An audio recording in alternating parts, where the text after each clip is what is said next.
Siapa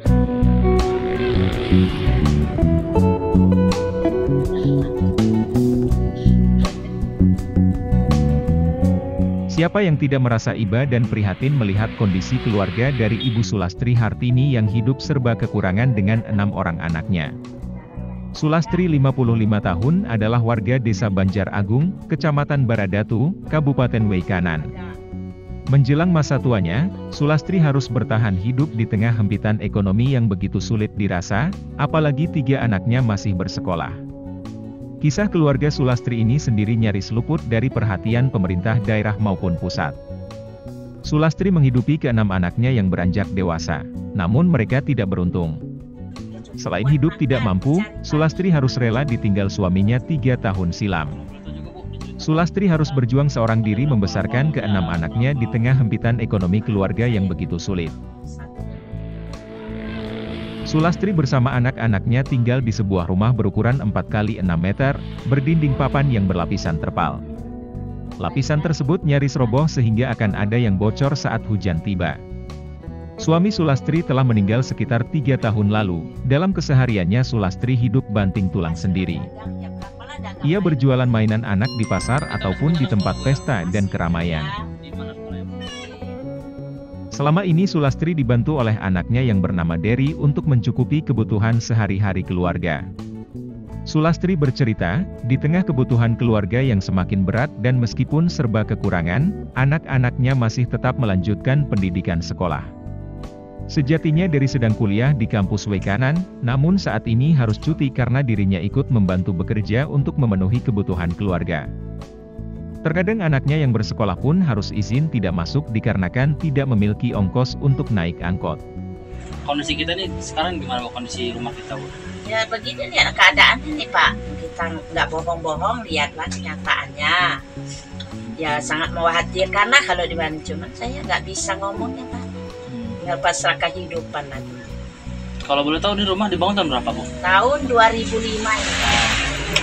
Nah, ya alhamdulillah. Cuman kalau masa ininya lihat sendiri Pak. Jadi termakan usia Bu rumahnya, Bu? Ya sudah cukup termakan usia dari 2005 sampai 2022. Hidup ini gimana, Bu? Kita bertahan punya, Bu? Ya berdagang Pak, dagang keliling. Dagang apa itu? Ya kalau buat ini anak saya dagang ikan hias, buat saya dagang mainan ya, pesta-pesta gitu Pak. Kalau untuk penghasilannya, Bu? Penghasilan itu nggak nentu Pak, ya kadang banyak. Ya cukup buat makan, dicari pagi, dimakan sore, itu aja. Kalau anak saya ini 6, 3-nya masih sekolah. Itulah Pak, buat sehari-hari ongkosnya ya dari penghasilan dagang, ya berapalah dagang mainan ini. Jadi selama ini yang ngebantu kehidupan keluarga nih Bang Derynya? Iya, ya dia itulah, nggak ada yang lain, kayak mana? Sulastri bercerita, dirinya pernah dikunjungi oleh pemerintah pusat untuk didata menerima bantuan bedah rumah dan lain-lainnya. Sulastri dan keluarganya tetap bersyukur atas apa yang diberikan Tuhan kepada keluarganya. Tekad kuat Sulastri yaitu agar dirinya diberikan umur panjang dan membuat anak-anaknya sukses suatu saat nanti. Sementara itu, Dery anak Sulastri cuti kuliah dengan berjualan ikan hias dan ikan cupang demi membantu pemasukan untuk kebutuhan sehari-hari. Dery mengatakan, sudah hampir 3 bulan belakangan ini jualan ikan hiasnya mengalami penurunan, bahkan ia jarang berjualan karena Sulastri sedang sakit. Dery berharap dirinya selalu diberi kesehatan agar dapat mencari rezeki setiap saat untuk kebutuhan keluarganya.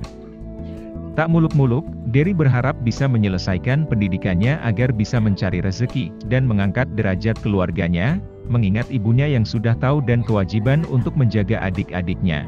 Sulastri juga berharap jika memang ada bantuan dari pemerintah dapat selayaknya diberikan kepada orang-orang yang tepat agar dapat meringankan beban keluarganya.